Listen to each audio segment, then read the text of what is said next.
Welcome to the Stillhouse Reflections, a quiet space to step outside the noise and consider what's real, what's yours, and what freedom can mean in everyday life.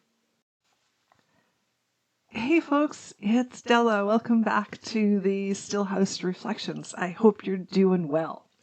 So last time we talked all about approval, and this time I want to talk about acceptance versus belonging. So most of us go for belonging. That's typically how we function. Belonging is conditional, and it's always based on performance. It's based on what you think people want. It has a level, belonging and approval kind of go together, right? In order to belong to a group, you need their approval. So belonging is very conditional. If you wear the wrong clothes, you don't belong anymore. If you don't look a certain way, you don't belong. If you don't act a certain way, you don't belong. If you don't believe in the same religion, you don't belong, right? Belonging is very conditional. Acceptance, true acceptance, is unconditional. It's unconditional. There's no strings. If you wear weird clothes, I still accept you. If you have different political beliefs than I do, I still accept you. If you have a strange color of hair, I still accept you. If you have tattoos, I still accept you. If you have different beliefs than I do, I still accept you. If you have different morality than me, I still accept you. I'm not looking for you to belong. I'm not looking for you to fit in nicely. I'm going for acceptance, which is unconditionally based. And we're not looking for a checklist of things, of ideas or conditions that have to be met before acceptance can be found.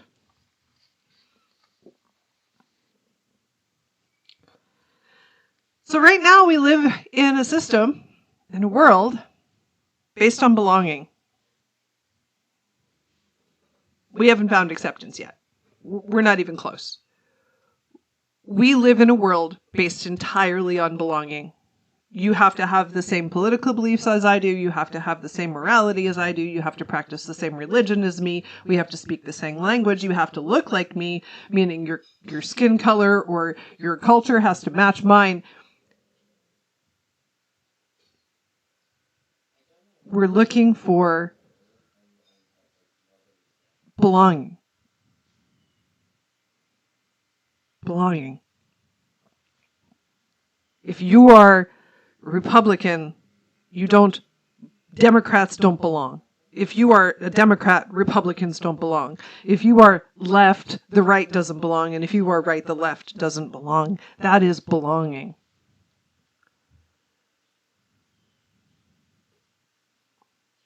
Acceptance is the Democrat can be part of over here with the Republicans and be accepted. Because their acceptance is not conditional on them believing the same things.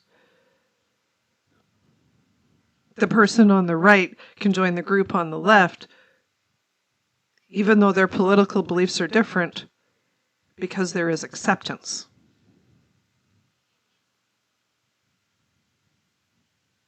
I don't have to agree with you to accept you.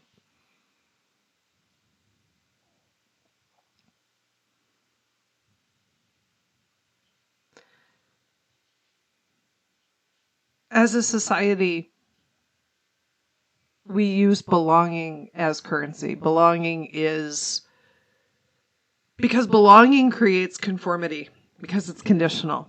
So belonging is a sense of conformity. You have to conform to my way of being. Otherwise, you don't belong, you don't fit.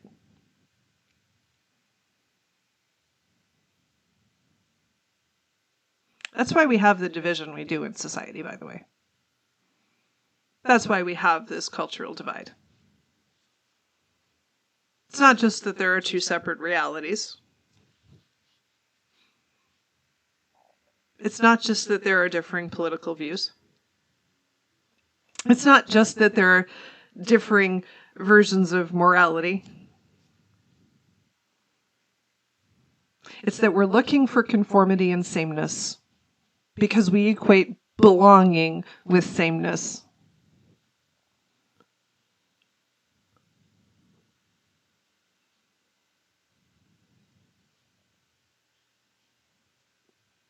We keep looking for people to convert.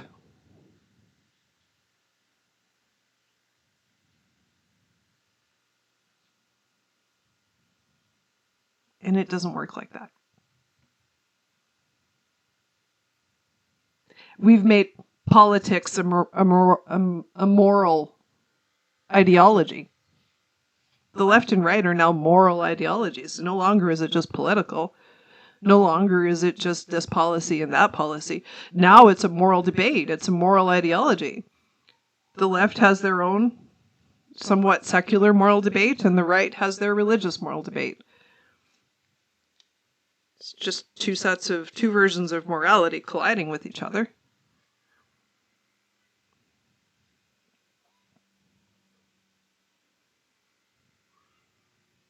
And because we're doing that now, because we're having a moral argument,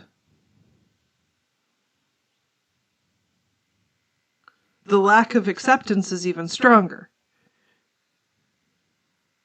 Now your morals and values aren't the same as mine, so you don't belong and I don't accept, and now you have a split.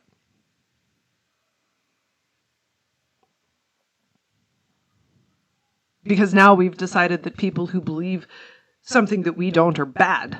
Because that's what morality creates.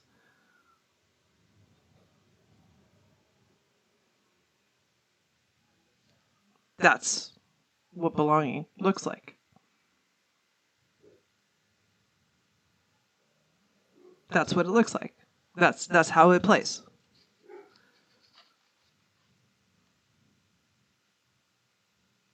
And that's a divide that we'll never get past. Politics has turned into a moral debate, religious versus secular morality. Generally. Those are pretty broad spectrums, but generally it's secular versus religious. And those two things will never meet. They'll never meet.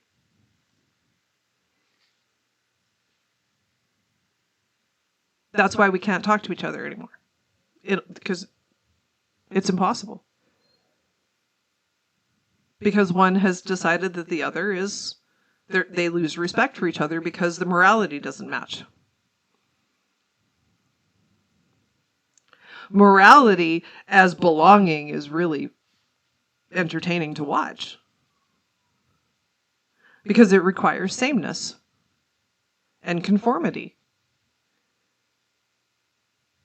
Don't have it.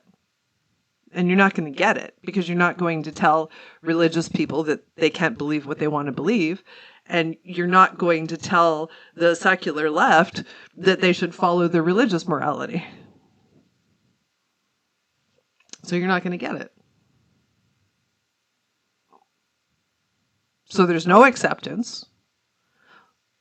And in order to belong, you have to convert. So you have to accept one or the other. You have to go one way or the other. So you either have to take on the religious morality or take on the secular morality and drop the religion. That's not going to happen either. There's your divide.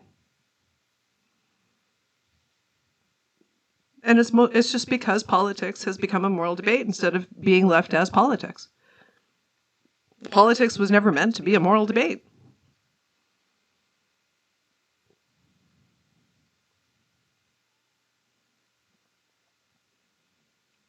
And if we narrow it down now and we come back into looking at family life, how many of you feel like the black sheep in your family?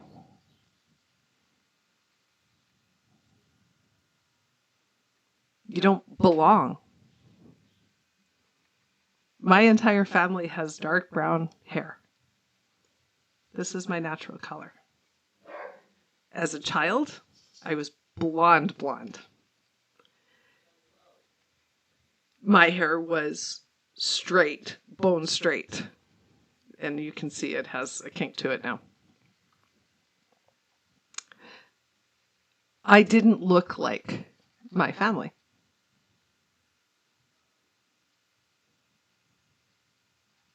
I had blue eyes, everybody else had brown.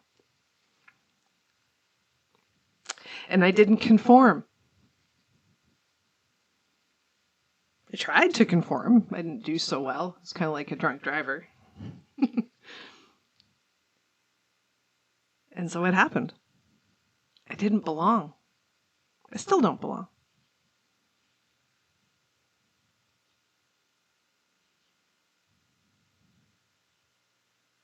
Right? I didn't belong. And for a lot of years, I didn't have acceptance either.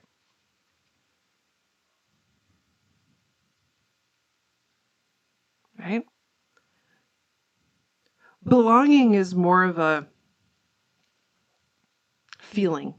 It's a personal sort of, I don't feel like I fit in kind of thing, right? That's what that's reflecting, is that I need to feel like I fit in. And when I don't feel like I fit in, I want to try to be the same, right? That's why the kids try to wear, the latest styles, the latest fashions, the latest brands, whatever it is. That's why kids want to do that, is because it's that need for belonging. It's the need to fit in. That's why that happens. So what would it look like if we dropped the need to fit in? What would it look like if we dropped that sort of pain and moved to acceptance, and we built society, we built life around acceptance? It would mean we'd let each other off the hook. I don't need you to look like me, wear the same clothes as me. I don't need you to believe the same things as me. I don't need you to agree with me. We don't have to have the same morals, and I'm not going to disrespect you because we don't agree on morality. I'm not going to project my morality onto you. We're not going to do any of that.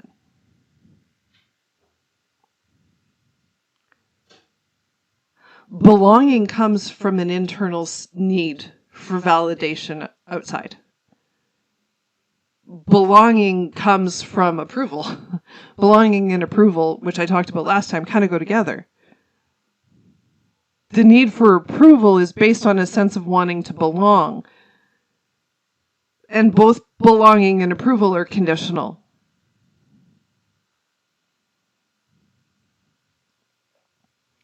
So they aren't true.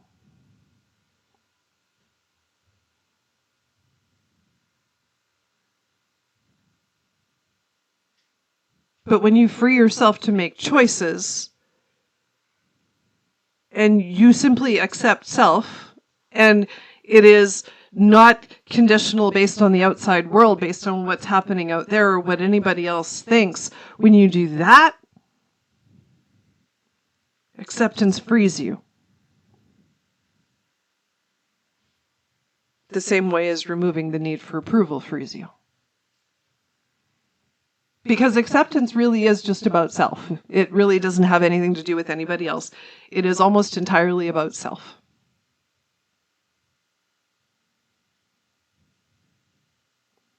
It means you've cleaned up the internal need to fit in, to belong. You've cleaned up the need for external approval. And you found acceptance of yourself. And when you find acceptance of yourself, then it's easier to find acceptance of other people.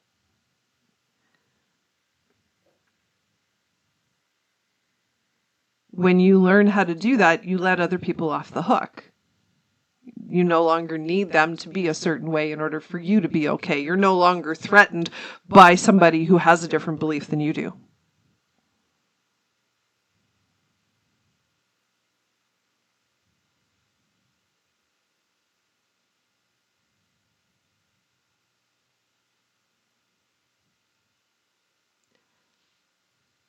And that matters. As the divide grows in our society, that matters.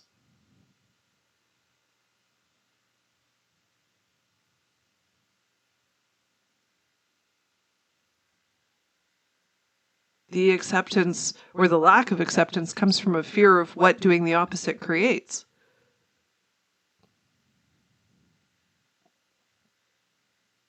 And the fear is what breeds misinformation and distrust. The fear is what makes you unfollow somebody when you realize their political beliefs don't match yours.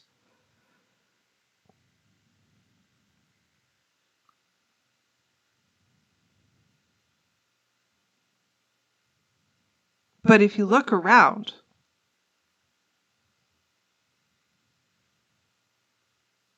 and you actually just watch people be people, and you realize that the majority are really just trying to do the best they can with what they have. They care about their families and their friends. They're trying to survive. And when you realize that, and you watch them, even once you figure out what their political beliefs are, they're not bad. They're not bad people. But we absolutely have this thing these days where we figure out somebody is on one side or the other, and it happens to be the opposite of us, and we immediately unfollow, unfriend, block.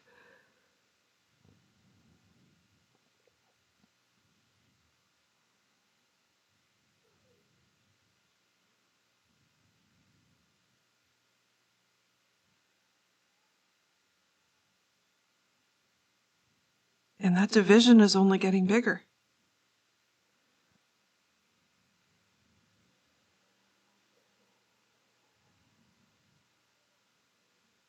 But what it's showing is that the need for moral cohesion and belonging is breaking.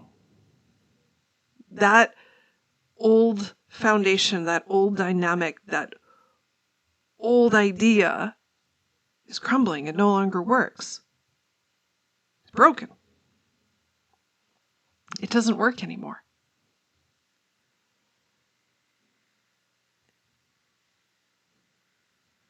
And so what I am starting to talk about these days is my vision of a world that is post-manufactured scarcity,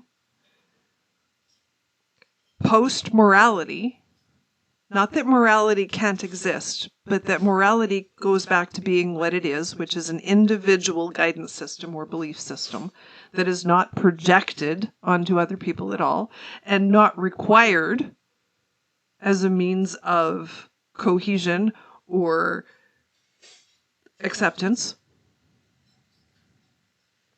belonging, where shared morality is no longer the foundation for society, where societies are simply based on shared resources, where survival is no longer on the table, where we move to a world where food, clothing, shelter, healthcare, and education are all provided freely to everybody, regardless of income level. You work based on fulfillment and a desire to do something with your life and be a productive human being, because that's what you will naturally do when given the choice. And then you have radical freedom outside of that to make any choice and do anything you want, and we stop trying to protect people from each other.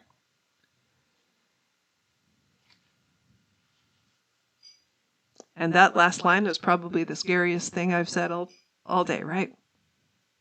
Out of all the things that I've offered you, the scariest thing that I can say is the radical freedom to make any choice you want, where we stop protecting people from each other.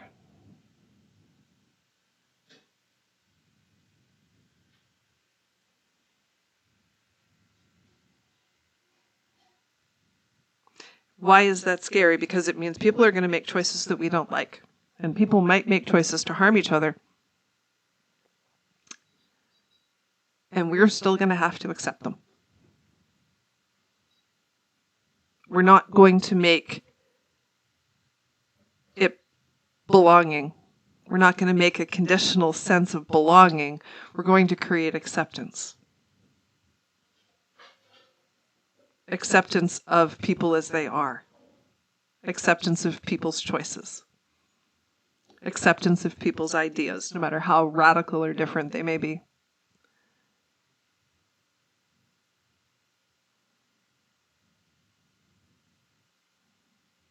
And what you'll notice, the two things that I've paired: full support, food, clothing, shelter, healthcare, and education. That's a far left extreme view. And the right, radical freedom to make any choice you want and do whatever you want without fear of external punishment, without fear of external manufactured punishment. Basic cause and effect kick in. If this, then that. But it's natural consequences.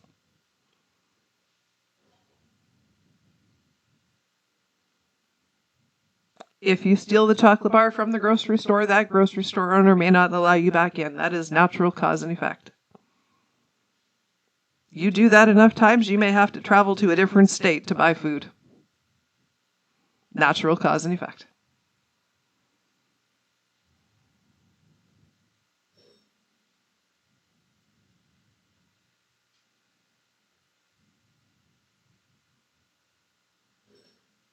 That is what radical freedom looks like without external consequences. But to do that, we have to get past this idea that we need people to belong and fit in, that we need cohesion and sameness.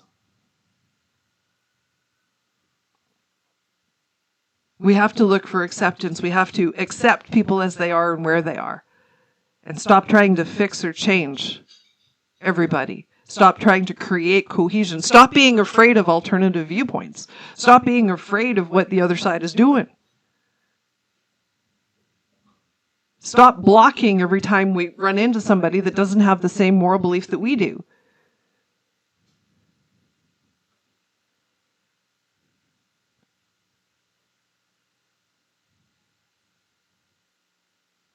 We have to create acceptance.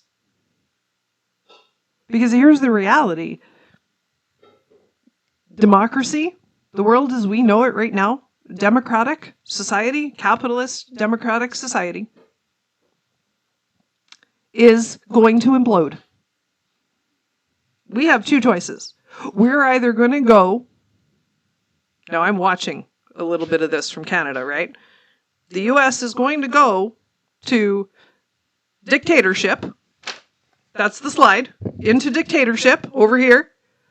Or you can just reimagine a new society and not fall into fascist dictatorship. Both are meaning change, because unfortunately, you're not going to be able to stay in the same capitalist democracy you've kept. People proved they don't really want more of the same. That's been proven. They don't really want more of the same. They want radical change.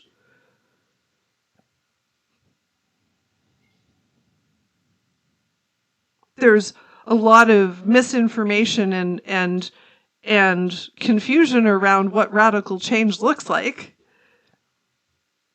I don't think it ends the way they think it will necessarily with a guy like Trump.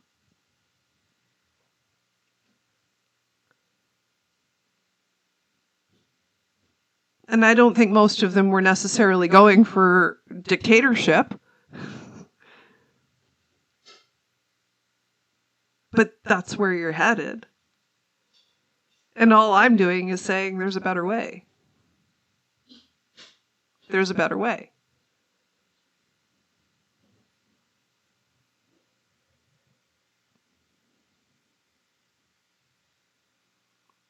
Acceptance will offer more radical freedom.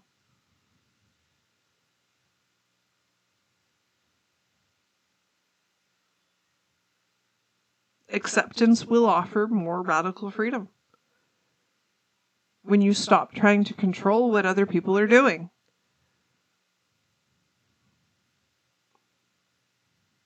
And try to eradicate or evict when they don't do what you want, because that's belonging and that doesn't work.